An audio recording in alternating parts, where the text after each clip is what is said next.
नाज़रीन, अवामी न्यूज़ में खबरन जो सिलसिलो जारी है। इन वक्त असीं तव्हांखे खबर में खबर ॾींदा हलूं त खबर जे ॻोठ जुम्मो शौक जे नौजवान इत्तेहाद गुरु मेंबर ऐं ॻोठ जे नौजवान पारां एहतजाज कयो वियो, जंहिंमें इश्तियाक शौक, मोहम्मद इब्राहिम शौक, अनीस शौक, मोहम्मद जुमन शौक ऐं ॿियनि नौजवान मीडिया अॻियां दाहींदे चयो त ॻोठ जुम्मो शौक हिकु तारीख़ी क़दीमी ॻोठ है, पीपल्स पार्टी जो गढ़ है। वॾे में वॾो वोट हिन ॻोठ जुम्मो शौक में है, पर इलेक्शन में पीपी खे वोट ॾेई कामयाबी ॾियारींदा आहियूं। गुज़िर 30 सालनि खां वठी हिन ॻोठ खे हर तरह सां नज़रअंदाज कयो वियो आहे। पार्टी हले हितां खटे थी हमेशह, जंहिंखे असां हमेशह वोट ॾींदा आया आहियूं ऐं वॾनि खां वठी असां ॼबनि ॾाॾनि खां वठी ऐं अञा ताईं उनखे ॾींदा अचूं।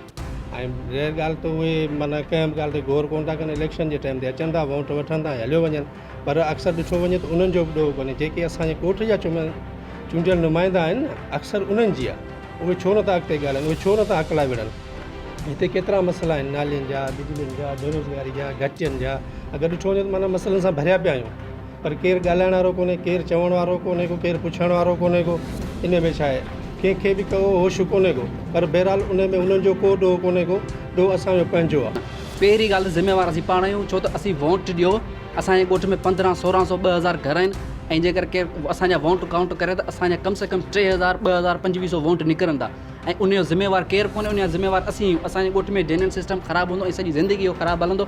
असांजे ॻोठ में असांजे ट्रांसफार्म खे 70 साल थी विया आहिनि ऐं इहो 70 साल जा ऐं इनखे अञा पोइ 500 साल इहो ट्रांसफार्म हलंदो, इहो चेंज कोन थींदो। ऐं ॿी ॻाल्हि, तव्हां इहो जेको ड्रेनेज सिस्टम वारी ॻाल्हि कई, ड्रेनेज सिस्टम जॾहिं वोट असीं पाण ॾियूं ऐं वोट खां पोइ असीं ड्रेनेज सिस्टम असीं जेॾी महिल सेट कराईंदा आहियूं, असीं पाण फोड़ी करियूं।